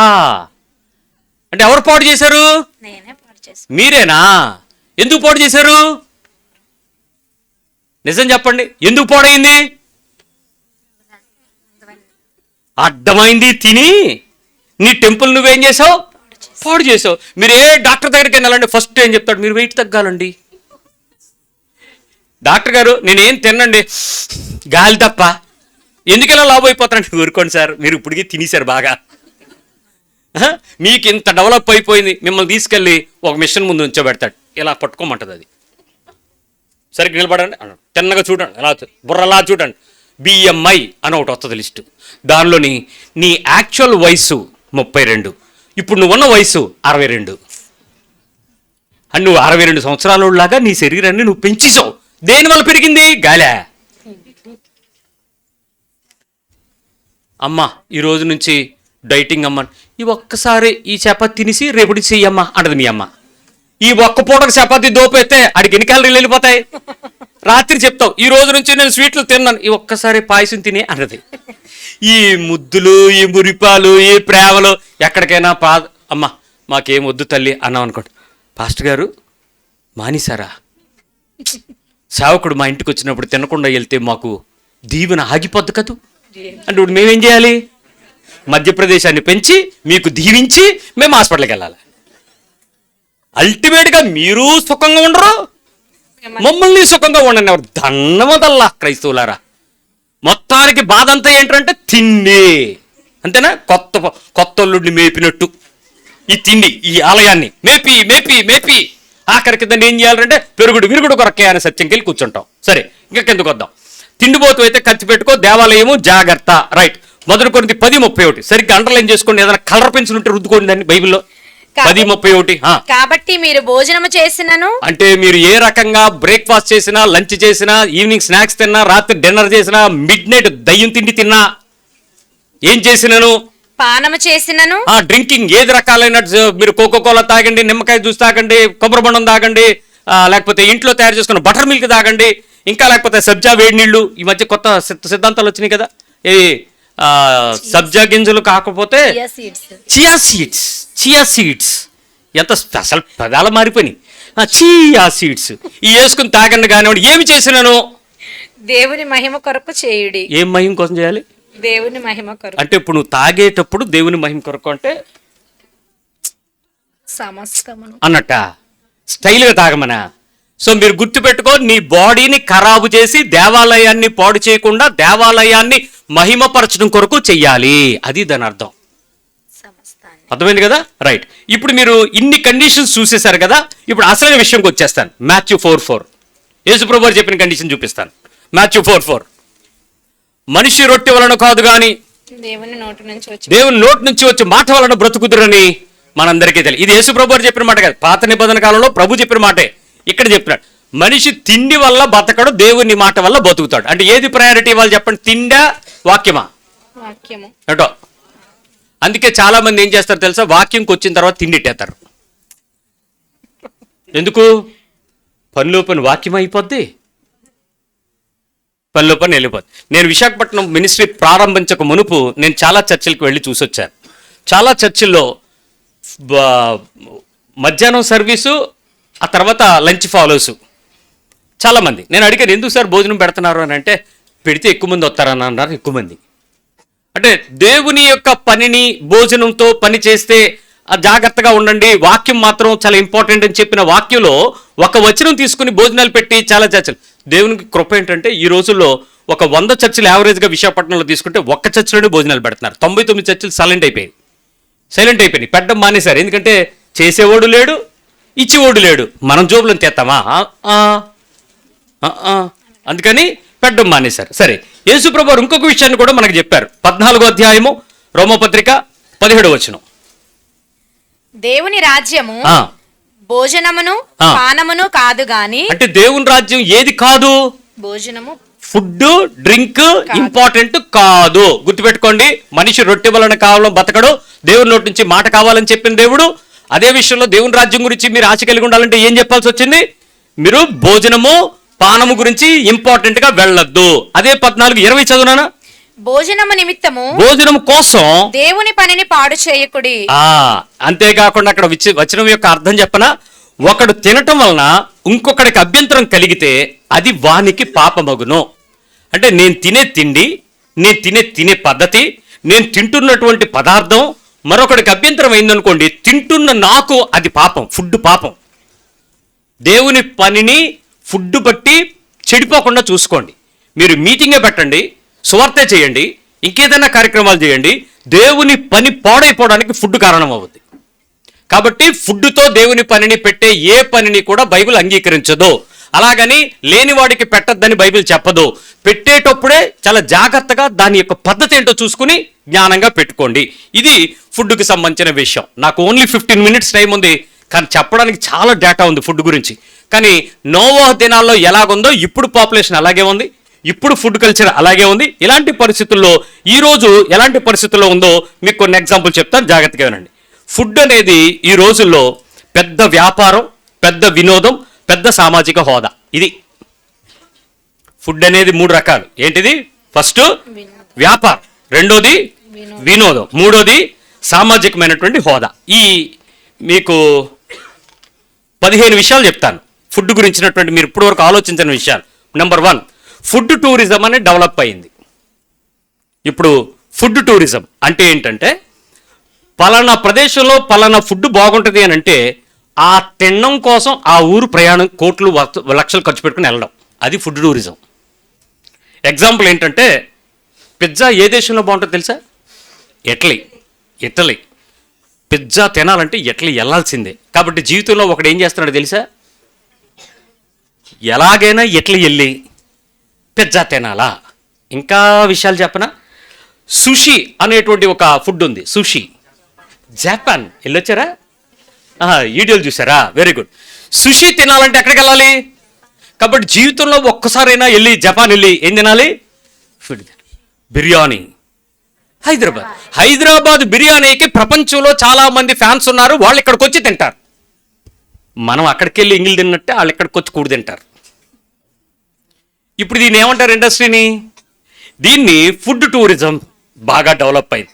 నోవో టైంలో కూడా ఉందండి, గుర్తుపెట్టుకోండి. ఆ టైంలో కూడా ఇలాంటి ఏ ఉంటాయి, రైట్. రెండోది ఫ్యూజన్ ఫుడ్స్ అంటే ఏంటంటే, ఫుడ్ని 2-3 రకాలు కలిపి తయారు చేసి ప్రయోగాలు చేయటం. మీరు బోల్డ్ హోటల్ చూస్తుంటారు ఫ్యూజన్ ఫుడ్ అని. ఫ్యూజన్ ఫుడ్ అంటే ఏంటంటే, మీరు వంటకాల్లో కలిపి చేసేటువంటి కొన్ని ప్రయోగాలు. మీరు ఇంట్లో కూడా ఆల్రెడీ ఫ్యూజన్ ఫుడ్స్ తయారైపోయి ఉంటాయి. మీరు ఎప్పుడైనా నూడిల్స్ అంటే ఏ దేశానికి ఫుడ్ అది? సరే. పొరోటా అంటే ఏ దేశం ఫుడ్? ఇండియా. నూడిల్స్ పరోటా అంటే ఏంటి? ఏరానా? Noodles parotta Indo Chinese. ఇది పిండి, అది పాము, కలిపి పరోటా. ఈ నూడిల్స్ పరోటా అంటే అర్థం ఏంటి? Fusion foods mixed. నోవా కాలం, గుర్తుపెట్టుకోండి. నైస్. చీజ్ అంటే ఏంటి? మనం దొరికేటువంటి జనరల్గా దాని పేరు జున్ను, ఓ పదార్థం. అంటే పంచదార వేస్తే, అది బెల్లం, మిరియాలు ఇవన్నీ వేస్తే, అవి వేయకపోతే అదొక రకమైనటువంటి సాగేటువంటి గుణం కలిగినటువంటి ఒక చీజ్. దానికి మీరు ఇంకేదైనా పేరు పెట్టుకోండి, రైట్. చాయ్ అంటే ఏంటి? టీయా. ఇప్పుడు చీజ్ మసాలా చాయ్ అంటే అదేమో ఘన పదార్థం, ఇదేమో ద్రవ పదార్థం, రెండూ కలిపి గెలకొట్టి నీకు అంటే ఫ్యూజన్ ఫుడ్స్. అదే గిరానియో మొత్తానికి ఇటేటో కలిపితే అది రకరకాలు అవుతుంది, రైట్. 3, మీరు చాక్లెట్ ఎప్పుడైనా తిన్నారా? తీగుంటుందా, ఉప్పుకుంటుందా? వండర్ఫుల్. కోకో పదార్థంతో చక్కెర కలిపితే దాని నుంచి వచ్చేది చాక్లెట్. కోకో భారతదేశం ఎక్కువ చాక్లెట్స్కి ఉత్పత్తి చేస్తున్న దేశం ఇండియా. భారతదేశంలో వెస్ట్ గోదావరి, ఈస్ట్ గోదావరి, కృష్ణా, కొంత పరివార ప్రాంతాల్లో కోకో చాలా ఎక్కువగా పండుతుంది. ఎక్కువ ఎక్స్పోర్ట్లో కేరళ తర్వాత ఆంధ్రప్రదేశ్ ఉంది. కోకో మనమే ఎక్స్పోర్ట్ చేస్తున్నాం. చాక్లెట్ దోశ తిన్నారా? మనిషివేనా? చాక్లెట్ ఏటి, దోశ ఏటి? దోశ మన ఆంధ్రలో హక్కు. అలాంటి దోశ మీద చాక్లెట్ వేసి తింటాం ఏంట్రా? చచ్చిపోతుంది ప్రపంచం. ఎంత ఆశ తెలుసా ఈ చాక్లెట్ దోశ అని అంటే, రైట్. 3వది మక్బ్యాంగ్ అనే పదం విన్నారా? Mukbang MUKBANG. మక్ బ్యాంగ్ అంటే ఏంటంటే తినే ముందు ఎదురా ఫోను దాని ఫోటోలు తీయడం, తీసిన తర్వాత వాళ్ళు ఏం చేస్తారంటే ఒక వీడియో కెమెరా అక్కడ పెట్టుకుంటాడు, ఇప్పుడు ఇలా పెట్టుకున్నట్టు. ప్లేట్ నిండా ఒక 10 కేజీలు మటను, ఒక 5 కేజీలు చికెను, ఒక 20 కేజీలు అది, ఓ చేప, ఏవో మొత్తాన్ని పెట్టుకుని వీడియో తీస్తూ ఇప్పుడు ఛాలెంజ్ అని మన ముందు తింటూ ఉంటాడు. మనకేమవుతుంటుంది, అన్న ఎవడో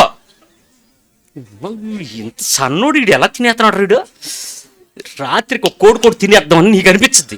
ఆ వీడియో అలా ఉంటుంది, ఎలాగైనా కోడి దుమ్ముకున్నది వేద్దాం అన్నట్టు తినిపిస్తారు.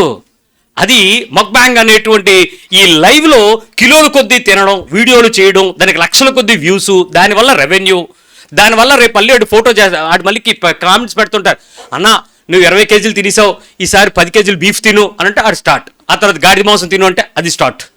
ఏదైతే ఏంటి చూడటానికి ఎర్రి. సో ఇంకొక విషయం చెప్పాలి, ఫుడ్ వ్లాగింగ్ తెలుసా? బ్లాగింగ్ కాదు, వ్లాగింగ్, వాగింగ్ లాగే. వాగింగ్ అంటే వాగడం, ఫుడ్ వాగింగ్. ఇదేంటంటే కొత్త కొత్త రుచుల్ని రివ్యూలు చేయటం, ప్రచారం చేయటం, ఒక విధంగా ఇది ఉపాధి. ఇప్పుడు ఫుడ్ బ్లాగింగ్ అనేది ఒక డబ్బులు సంపాదించే పెద్ద ఇండస్ట్రీ. ఇన్స్టాగ్రామ్ నిండా ఇదే. మీరు చూడంగానే అనుకుని అది ఎక్కడా అని ఎత్తుక్కుని అది దొరకంగానే ఆ ఊరిలోకి వెళ్తుంటే ట్రైన్ మిస్ అయినా పర్లేదు, ఫ్లైట్ పోయినా పర్లేదు, అది తినాలా. ఎందుకో ఆ ఫుడ్ బ్లాగింగ్ అలా ఉంటుంది. ఆడు కొనే ఆ ఐఫోన్లో కూడా ఒక ఫీచర్ సపరేట్గా ఫుడ్ కోసం ఇచ్చాడు చూసారా, కెమెరా యాప్లో.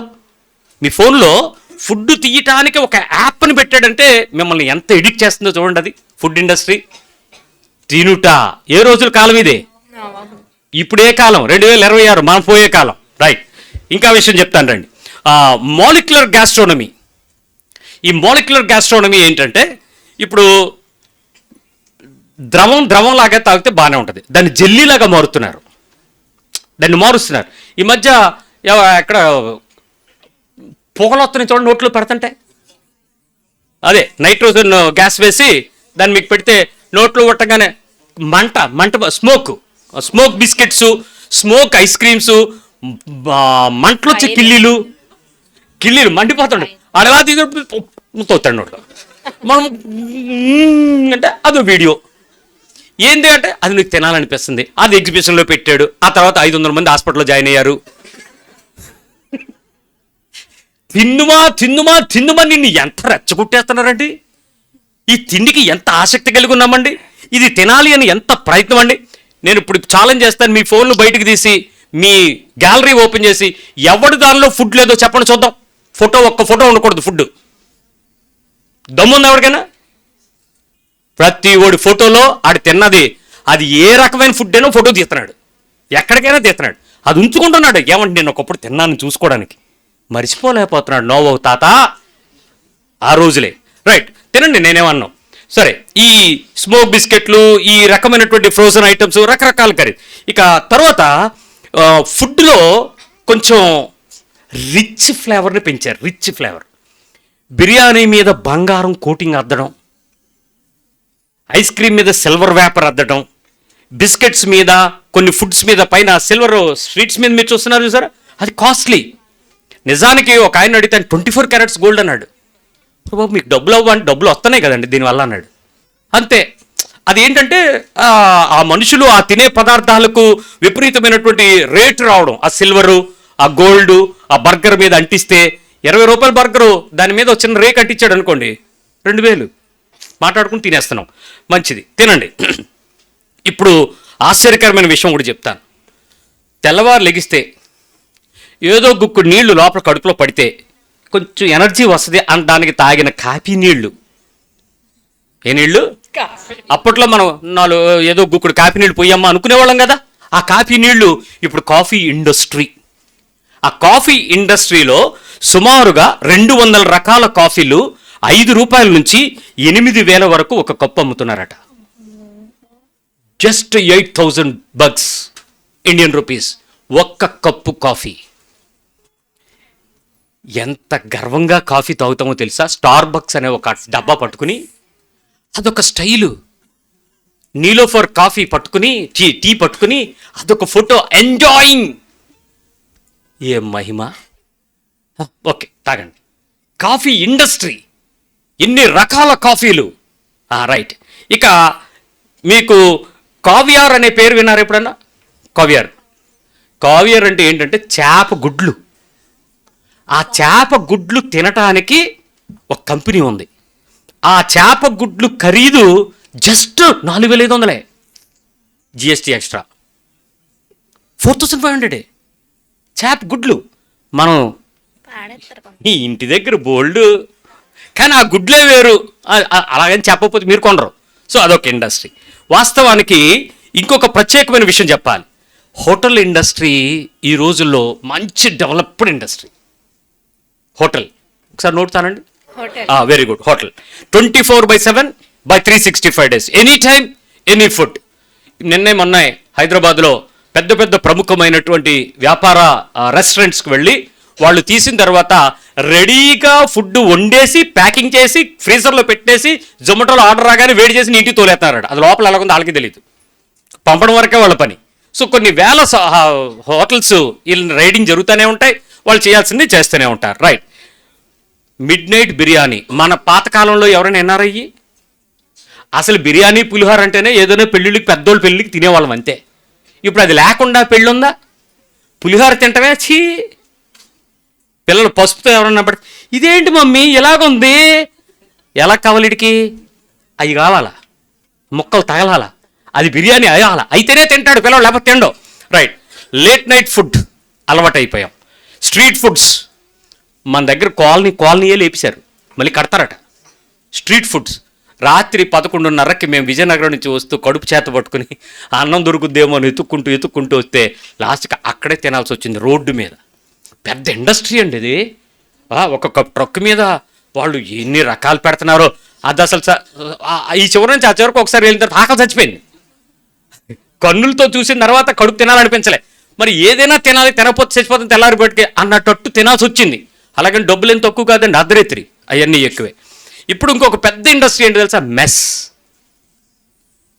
మెస్ అంటే జల్లిడు కాదు, నువ్వు తిండి తినడానికి పెట్టిన మెస్. నెల్లూరు మెస్సు, విజయవాడ వారి మెస్సు. ఒకసారి మేము బొబ్బిల్లో ఆగి అక్కడ విజయవాడ వారి రాజుల మెస్ అని ఉంది, రాజుల భోజనం హోటల్ అని. మేము ప్రతిసారి ఆ రైల్వే గేట్ పక్క నుంచి రాజుల భోజనం పాకలో పెందుర్తిలో తిన్నాం, ఇక్కడ భలే ఉంటుంది అనుకుని చాలా. ఒక రోజు క్రిస్మస్ రోజు ఆకలితో అక్కడికి వెళ్తే కుర్చీలు వేసాడు, కూర్చోబెట్టా, చేతులు కడుక్కున్నా. ఎంతమంది సార్ అన్నాడు? 5గురు అన్నాడు. 5గురు ఏం తింటారు సార్? మంచి బిర్యానీ పడరా? బిర్యానీ తెచ్చి.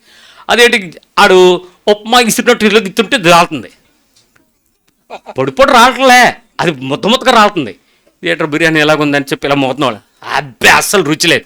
చికెన్ అంటే అదేం పసుపుగా ఉంది, చికెన్ పసుపు, కొబ్బరి వేసేసి పసుపుగా. థియేటర్ బాబు ఎలాగుందని ఆయన పిలిచారు, బాబు ఇదే రాజుల భోజనం ఏమన్నా? అవునండి అని. ఏంటి రాసాంగ? మరి వండినోడు బొబ్బులోడు కదండి అన్నాడు. హోటల్ రాజులనే, వంటోడు బొబ్బులోడు. మరి ఇంకా బొబ్బుల్లో బొబ్బులు భోజనం దొరకాడు, రాజులు ఉంటూ వండుతాడా? డబ్బులు మొత్తం ఇచ్చి వైట్ రైస్ కూడా తినలేకపోయాం సాంబార్తో. అది పరిస్థితి అక్కడ. దాంట్లో ఇంకెప్పుడు ఇలాంటి చూసి దూరిపోకూడదు. ఎవడన్నా ఉంటే నాకు ముందే చెప్తున్నాను ఆయన, అదే రాజుల భోజనం దూరారు కనుక అక్కడ ఏముంటుందో తెలియదు, చూసుకోండి. ఆ లోపల వండినోడు రాజు ఒక చూసుకోండి. ఈ మధ్య భరత్ గారు నిన్న స్టేట్మెంట్ ఇచ్చారు, బీచ్ ఫెస్టివల్స్ పెడతాం, తాగండి తినండి మీకు కావాల్సినంత. ఏంటది? Mini Goa, beach mini Goa, Visakhapatnam mini Goa 7 పాయింట్లు చూస్తున్నాం, మీరు చక్కగా తినొచ్చు, చక్కగా తాగొచ్చు ఎనీ టైం అన్నాడు ఆయన. మనం ఎన్నుకున్న ప్రతినిధులు మనల్ని ఎంత చక్కటి తిండికి ఆహ్వానిస్తున్నారు. ఎందుకో తెలుసా? ఆఖరి రోజులు ఆయన్ని కూడా వాడుకుంటున్నాడు దేవుడు. చూసుకోండి. సో ఎర్లీ మార్నింగ్ బ్రేక్ఫాస్ట్ 3 o'clockకి చేపల కూర with idli, chicken with parotta, భలే కాంబినేషన్స్ అండి. ఏంటి అన్నీ? ఎర్లీ మార్నింగ్ నిన్ను లేపక మునిపే తిండిని ఇంటికి రెడీ చేస్తాడు. ఇక వెజ్జా నాన్ వెజ్జా చెప్పక్కర్లేదు, మీకు నిజం చెప్తాను వినండి.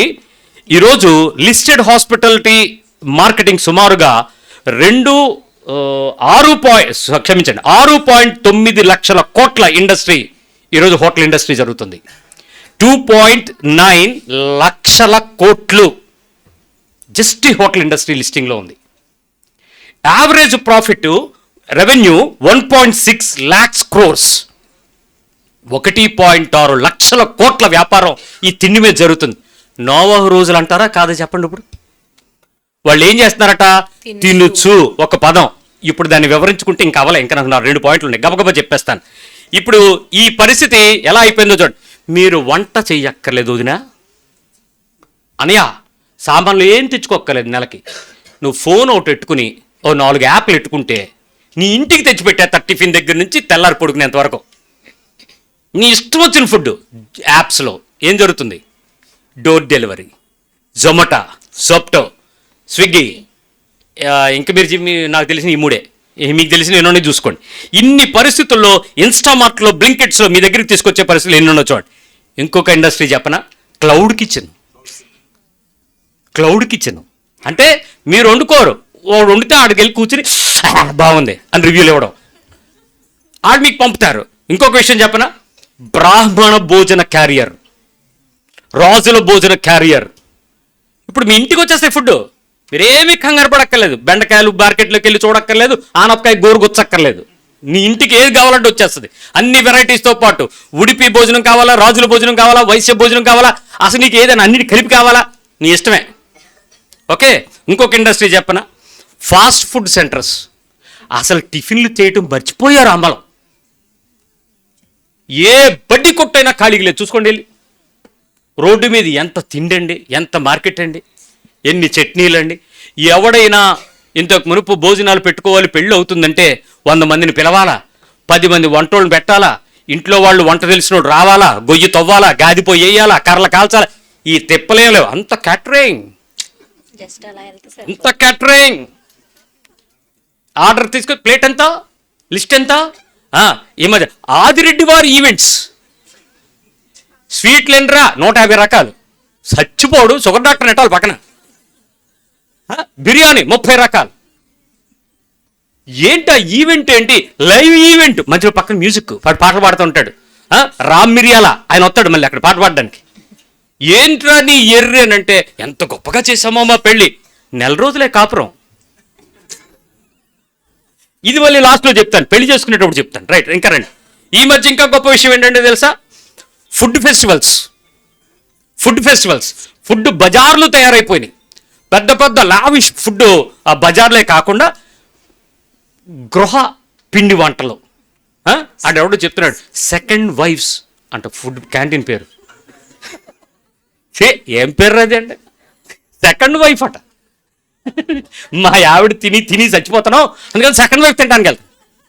సెకండ్ వైఫ్ అంటే ఏంటనుకున్నారు? హోటల్ పేరు. మీరేదో అనుకున్నారు కనుక. ఇంకా విషయం చెప్పనా, ఈ మధ్య ఇంకా బాగా పెరిగిపోయింది ఏంటో తెలుసా? ఆరోగ్య మిల్క్ కాదు, ఆరోగ్య ఫుడ్. అంటే నీ వయసు, నీ బరువు, నీ ఎత్తు, నీ జబ్బు వాళ్ళకి ఇచ్చేస్తే వాళ్ళే డిజైన్ చేసి వాళ్ళే వండి నీ ఇంటికి సప్లై చేసి పెడతారు. తినేది నువ్వే. వాళ్ళని తిని పెట్టమన్నారు కనుక మీరే తినాలి. మీకు ఫుడ్ వచ్చేస్తుంది. మంతెన గారి ప్యాకేజ్ అదే 4 దొండకాయలు 2 బెండకాయలు అవన్నీ కలిపి మంతెన గారి ప్యాకేజ్ నీకు ఇస్తాడు. నువ్వు తిని చావు, సన్నగా అయిపోదు కానీ పట్టుసరికి పడితే. రైట్. ఈ రకరకాల ఇంకో డౌట్, కొబ్బరి నూనెతో విఆర్కే డైట్. ఏంటి డైట్ మసాలాలు, ఏంటి డైట్ ప్లాన్లు? నిన్ను తినిపించకుండా వాళ్ళు వదలరు, నువ్వు తినకుండా ఊరుకోవు. ఇంకొక మాట చెప్తాను, ఈ మధ్య మనకు ఉండేటువంటి విపరీతమైనటువంటి పరిస్థితుల్లో ఫుడ్ ఆన్ వీల్స్. ఎయిర్పోర్ట్లో కూడా నీవు కూర్చున్న దగ్గరికి, లాంచ్ దగ్గరికి తీసుకొచ్చి నీకు ఫుడ్ ఇచ్చేస్తాడు. On wheels. ట్రైన్లో నువ్వు ఫోన్ చేయి, నువ్వు విశాఖపట్నంలో బుక్ చేయి, తుల్లో నీ ఫుడ్ డెలివరీ. నీకు అసలు తిండికి నువ్వు తిప్పలు పడక్కర్లేదండి. 24 గంటలు ఎప్పుడైనా తెచ్చుకోవచ్చండి. ఇంత ఇండస్ట్రీకి ప్యారలల్గా మరొక ఇండస్ట్రీ ఉంది. అదేంటో తెలుసా? కల్తీ ఇండస్ట్రీ. కల్తీ. ఎంత ఫుడ్ ఒరిజినల్గా దొరుకుతుందో అంత కల్తీ మనం తినేస్తున్నాం. నిజానికి ఫుడ్ తింటున్నామా కల్తీ తింటున్నామో అసలు ఎవరికి అర్థమే కావట్లా. కానీ తిండి మాత్రం తింటగానే ఉండలే. ఒక్క నిమిషం ఆలోచించండి. యేసు ప్రభు రాకడం ముందు కూడా ఇలాగే జరుగుద్దని ఉంది. అంటే ఇప్పుడు ఇంచుమించు మనం ఏదైనా మిస్ అయ్యామా? తిండి ఫుల్గా తింటున్నాం కదా, ఎవడు దేనికి రాజీ పట్టలేదు కదా, ఇది దొరకలేదు అనే చింత కూడా నీకు లేదు కదా. ఎవరినైనా పక్కన అడుగు, ఆడు నీకు తినని వెరైటీ చెప్తాడు. అసలు ఆ తిండికి పేర్లు మనకు తెలియదు, ఆ ఫుడ్ రకాలు మనకు తెలియదు, దాని లోపల ఏం పెడుతున్నాడో తెలియదు. అది తింటే మాత్రం వేరే లెవెల్ అంట. అదేంటో ఏం లెవెల్? వేరే లెవెల్.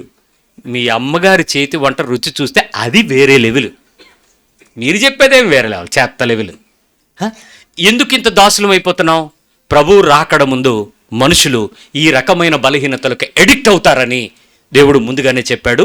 ఇదే సూచన నోవా కాలంలో అంత కోట్ల ప్రజలు దాసులై తిండికి కక్కుర్తిపడి ఏ రకమైన తిండి అయినా తిని, ఆఖరికి ఎప్స్టీన్ ఫైల్స్లో మీరు చూసినటువంటిది మనుషులను చంపి వాళ్ళని మాంసాన్ని ఎక్స్ట్రాక్ట్ చేసి మూలుగలను కూడా విడిచిపెట్టకుండా వాటితో వాళ్ళు బర్గర్లు చేసి మనుషులు ధనవంతులైనటువంటి వారు వాటిని తిన్నారు అని ఎప్స్టీన్ ఫైల్స్లో ఇప్పుడు మనం చదివినటువంటి రుజువులు.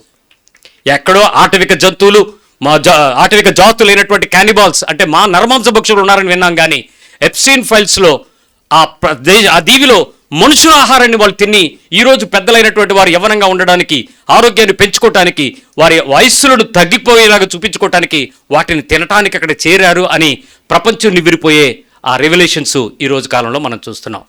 యేసు ప్రభు రాకడ ముందు తిండికి ఎంత ప్రభావం ఉంటుందో ఒకసారి ఆలోచించండి. మీ పక్కవాళ్ళని అడగండి, నువ్వు దీనికి లేవా అని, నువ్వు దీనిలో లేవా, నువ్వు దీనికి బానిసవు కాదా, ఇది లేకపోతే నీకు నొప్పి అనిపించట్లేదా, ఇది కరువు అయిందని నీకు దుఃఖం కలగలేదా, తిన్నంత కాలం తిని ఇప్పటికీ పళ్ళు ఊడిపోతున్నా కట్టించుకుని తిని దాన్ని ఏ రకంగా అయినా తిని మొత్తానికి తిన్నాము అనే తృప్తికి చచ్చిపోదామంటే ఆఖరికి ఆయన అన్నాడు, ఆరోగ్యంలో ఏమీ తినకుండా 70-80 సంవత్సరాలు బతకడం అవసరమా? కావాల్సినవన్నీ దిమ్మాదిరా తిని 30 సంవత్సరాలు చచ్చిపోతే ఏమవుద్దని. నిజమే, ఎవరి లాజిక్ అడుకుంది, కానీ తిన్నే ప్రభు రాకడ సూచనని ఈ రాత్రి నీకు అర్థమైంది కదా. చక్కగా తినండి, ఆరోగ్యంగా ఉండండి, హోటల్ అమ్మడి తిరక్కండి, ఇష్టానుసారం తినకండి, మీరు తిని ప్రభు రాకడికి తొందరగా వచ్చేయమని మీరు ఇబ్బంది పెట్టకండి. ప్రార్థన చేసుకుందాం. ప్రభువా ఈ రాత్రి